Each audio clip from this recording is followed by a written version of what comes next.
Yo, what's up? This is your girl Dragon, and it's time for another Fortnite creative tutorial. In fact, this one's going to be a quick tip. I'm going to show you guys how to keep track of players when they switch teams, and I'm going to give you two different options. If you do like tutorials like this and you want to see more, be sure to subscribe so you don't miss a thing. Alright you guys, let's go ahead and jump right into it. Let's go! Now you can do this two ways. As you see here, I have option 1 and option 2. And you'll find it very easy to keep track of how many players are joining your team, just basically by using a few devices. You can use a player counter and class selector, or you can use a score manager and a class selector. Let me go ahead and break it down to you so you can see how it works.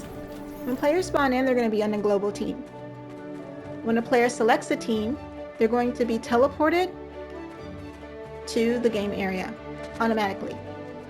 However, when they're teleported, this teleporter will send an event to increment the player counter by 1 each time.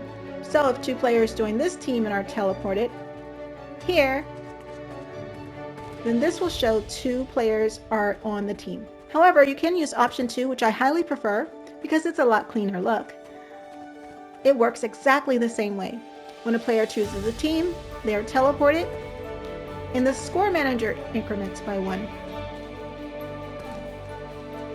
showing the players in the lobby how many players are on the team, and so forth. So now that you know the structure of how this works, let me go ahead and show you the settings. And again, I'm going to take you through each option, option 1 or option 2. For option 1, you're going to need class selector and player counter. You'll need a class selector for each team.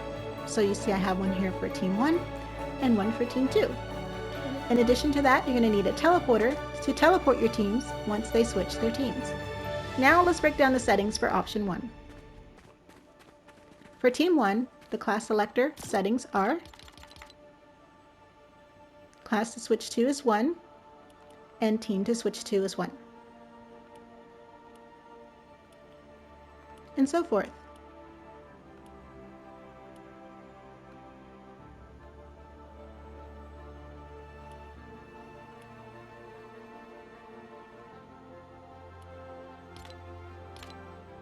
For functions, you'll see that there are no functions, but for events, when the team is switched, we're going to send an event to teleporter to teleport the player. The player counter for team 1 is as follows. Compare player count, do not compare. Transmit on player counted, removed, signal only. Counted team is 1, and so forth.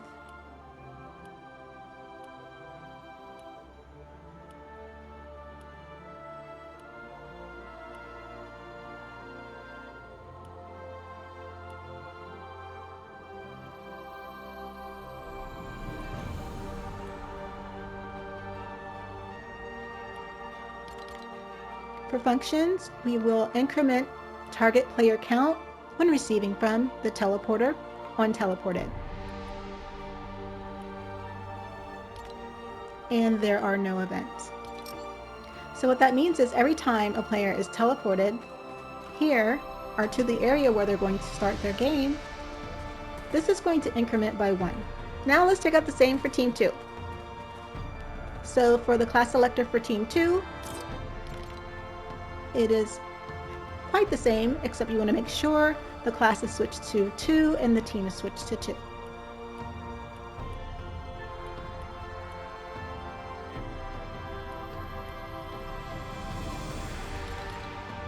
There are no functions and events when the team is switched. We're going to teleport them to team 2 teleporter. For the player counter for team 2, compare player count is set to do not compare. Transmit on player counted removed is signal only. Counted team is team 2. Counted class is any, and so forth.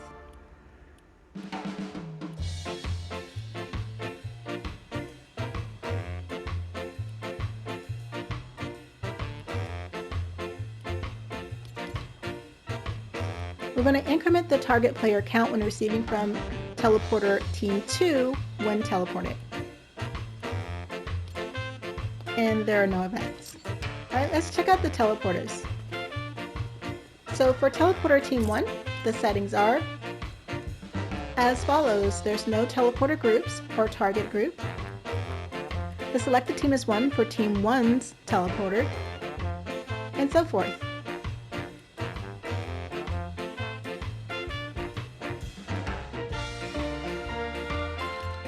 For functions, we're going to teleport when receiving from the team being switched from the class selector. So since I'm showing you two options here, you'll see two class selectors. One is assigned to each one. So we have a class selector over here and a class selector over there. So depending on which option you choose to use, you'll basically connect that class selector to your team's teleporter. So for tutorial purposes, you see them both here. But when you do yours, you should only see one. Now for events, on Teleported, we're going to send an event to the score manager to increment and player counter to increment target player count. Alright, so if you're using the score manager, you're going to set it score manager team 1 increment, and if you're using the player counter, you're going to put it player counter increment target player count. For team 2's teleporter, it's practically the same, except it's selected team 2 in a class of any, and this is connected of course to team 2's class selectors, as you see here. And for events, the score manager for team 2 will increment and the player counter for team 2 will increment. Okay, let's go over the settings for option 2. Now I do prefer option 2 because it's a lot cleaner look, but you can use whatever option you feel is best for you. Alright, option 2, class selector team 1. This is very similar to the first option. You see here,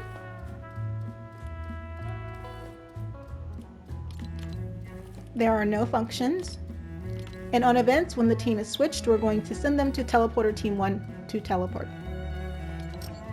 For option 2, we're going to be using a score manager, and the settings for that is this. Score value is set to 0.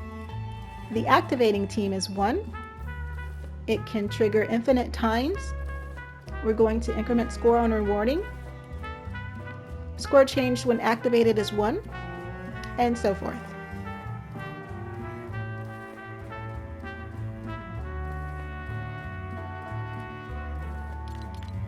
For functions, we're going to increment when receiving from teleporter, that is assigned to team 1 on teleported, and there are no events, meaning that when a player is teleported, this number will increment by 1 each time and display here.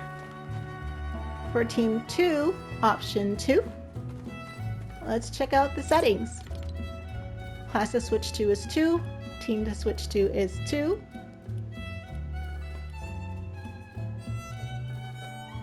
And so forth. There are no functions, and when the team is switched, we're going to send an event to the teleporter for team 2 to teleport.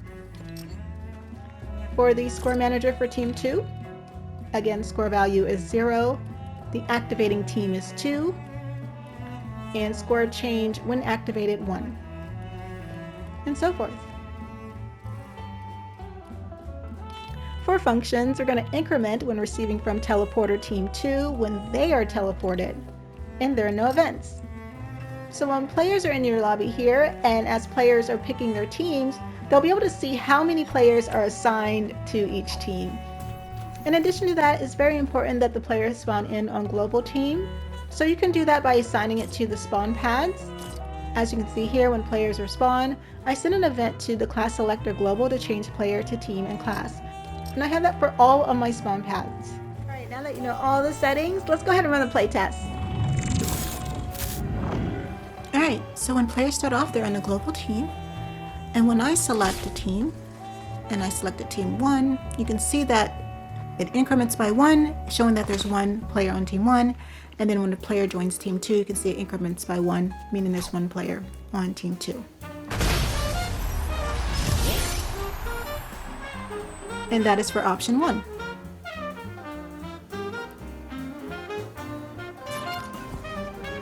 Now, if two players join the same team, you'll see that it will behave the same way. And now both players have joined team 2, and you see there's 2 players on team 2.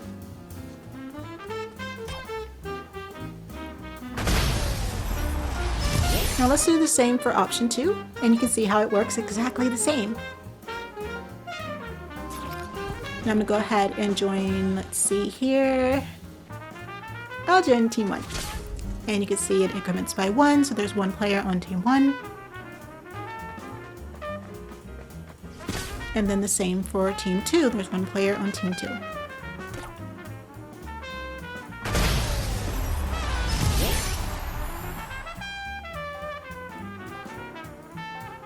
And this is why I prefer option 2, because it's so much cleaner as far as design, and it looks a lot better to me than the player counter. And then you can see here there's 2 players on team 1 and 0 on team 2. And that's how you do it. Easy, right? Now you know how to keep track of players whenever they join a team. Hopefully this tutorial will benefit you on your future projects to come. In addition, if you're feeling so kind, feel free to support me in the item shop. You can use my creator code, it's right there on the screen. And if you do, you're awesome. I really appreciate you. Alright, that's going to do it for this video, you guys, and I will see ya on the next one. Alright, bye!